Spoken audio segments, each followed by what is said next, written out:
սեղմեկլակ եւ բաժանորդագրվեն։ Գյումրու քաղաքապետի թեկնածու Մարտուն Գրիգորյանը Facebook-յան էջում գրել է. «Հարգելի գյումրեցիներ, շնորհակալ ենք Գյումրու ավագանու ընտրություններին ձեր մասնակցության համար։ Նախորդ օրերին ինձ ջերմ ու առանձնահատուկ ընդունելության թիմիս աջակցելու եւ մեր քաղաքը դաշինքին ընտրելու համար։ Դուք տեսաք, թե ինչ կատարվեց եւ շարունակում է կատարվել իմ ընտանիքի անդամների եւ թիմակիցների շրջանում։ Իշխանությունը դիմեց բոլոր անհնար ու հնարավոր միջոցներին, մանիպուլյացիաներին, օրինական ու անօրինական գործողություններին, փորձելով ինձ հոգեբանորեն ճնշել, թիմիս ձերբակալել եւ քրեական հետապնդումների ենթարկել, եւ դա շարունակվում է մինչեւ այս պահը։ Բայց դրա մասին կխոսեմ ավելի ուշ։ Սիրելի գյումրեցիներ ու հայրենակիցներ, ես լավ գիտեմ ու հասկանում եմ։ Այս օրերին ամբողջ Գյումրին եւ հանրապետությունը լարված սպասում են իմ որոշմանը, որից կախված է Գյումրու ու երկրում հետագա զարգացումներն ու տրամադրությունները։ Ես իմ անցած ճանապարհի ընթացքում ապացուցել եմ, որ ինձ համար մեր երկրի, մեր քաղաքի ու մեր գյումրեցիների ընդհանուր շահը գերադասել եմ անձնական շահերից եւ մոտեցումներից։ Այսօր ես կայացրել եմ իմ որոշումը,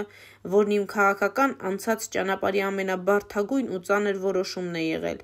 որի մասին շատ երկար եմ մտածել ու մեծ դժվարությամբ եմ եկել դրան։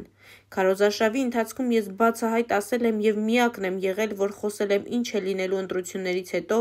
եթե քաղաքապետ ընտրվի Վարդան Ղուկասյանը։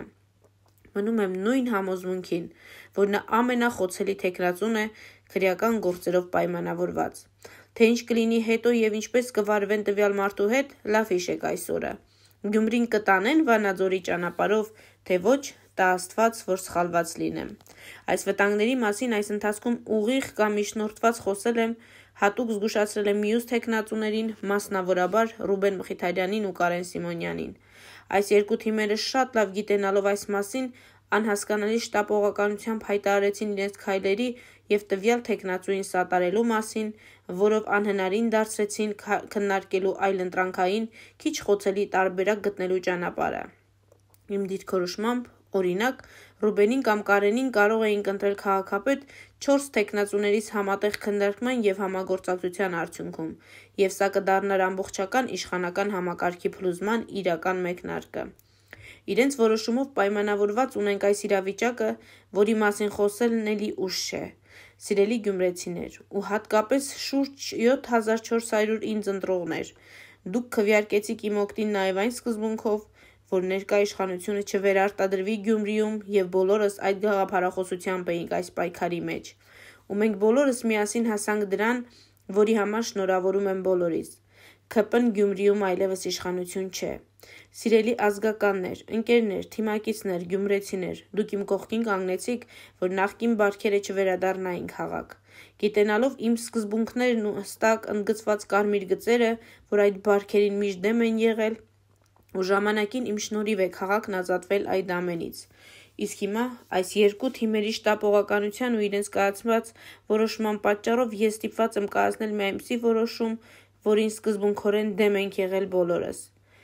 Ես ներողություն եմ խնդրում բոլոր իմ ընտրողներից, ազգականներից, ընկերներից ու սատարողներից, բայց եւ վստահ ասում եմ, որ երկրիս, պետության ու պետականության, Գյումրուս եւ գյումրեցիների շահի ու անվտանգության համար ստորադասում եմ իմ անձնական հարցերը ու մոտեցումները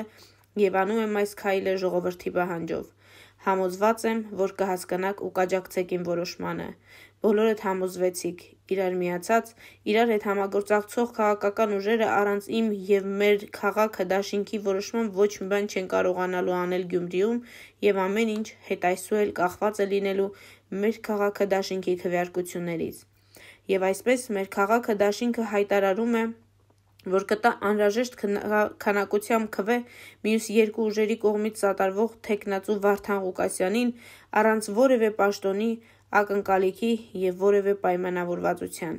եւ հետագա ամբողջ պատասխանատվությունը քաղաքի հետագա ճակատագիրը ՔՊ-ին տալու, չտալու մասով այսուհետ թեև վերցնում են իրենց վրա 3 ուժերը Վարդան Ղուկասյանի գլխավորությամբ, այնուամենայնիվ բոլորդ էլ գիտեք, ես ձեռքերս սալատ չեմ նստելու եւ շարունակելու եմ անել ամեն ինչ, որ ՔՊ-ն Գյումրիում քաղաքապետ չունենա։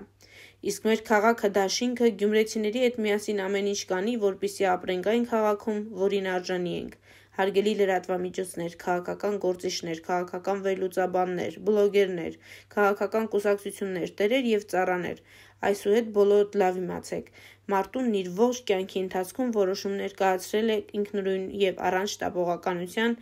և որևէ քաղաքական ուժ կապ չունի և չի կարող ազդել իմ կայացրած որոշումների վրա։ Գյումրու համայնքի ղեկավարի թեկնածու Արտյոմ Թումանյանի ֆեյսբուքյան գրառումը։ Շնորհակալ եմ յուրաքանչյուր ինձ տված քվեի համար, խոնարհվում եմ ձեր առջև։ Ցավում եմ, որ մնացած գյումրեցիներս ականջալուր չեղան իմ հորդորին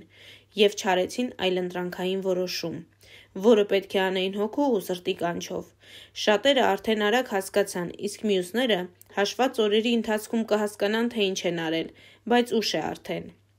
Այն եռանկյունին, որի մասին անընդհատ ասում էի, ստեղծվել է հենց հասարակ ժողովրդի համար, դա կործանի չէ։ Իսկ իմ հիշատակված հրաբուխը դեռ առջևում է։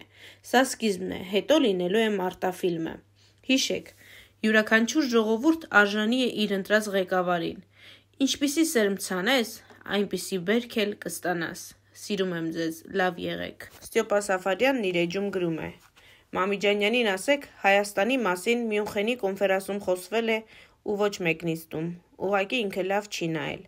Այն նիստում, որտեղ ես կարճ դիտարկում արեցի ու հարց ուղղեցի, Նորվեգիայի վարչապետն անգամ գովաբանեց ու ողջունեց դահլիճում նստած Հայաստանի վարչապետին, համոզմունք հայտնելով, որ գործընկերությունը շարունակվելու է ու աջակցելու են Հայաստանին, նույնը Հնդկաստանի արտգործնախարարը։ Ասեմ, որ ռուսերեն թարգմանության մեջ այս պահը բացակայում է, այնպես որ պարոն Մամիջանյանին հորդորեք լսել անգլերենը։ Հայաստանի մասին խոսվել է նաև անպատժելիության մասին քննարկմանը, որտեղ առանձնահատուկ շեշտվել է ու բարձր է գնահատվել միջազգային քրեական դատարանին Հայաստանի անդամակցությունը։ Այդ պահին դեռ չգիտեին էլ, որ դահլիճում հայ մասնակից կա։ Ավելին, բանախոսների հետ հետաքրքիր քննարկում է եղել Հայաստան-Ադրբեջան խաղաղության պայմանագրի ու միջազգային դատարաններում Հայաստանի հայցերից հրաժարեցնելու Ադրբեջանի ապօրինի նախապայմանների մասին։ Քանի որ քննարկումը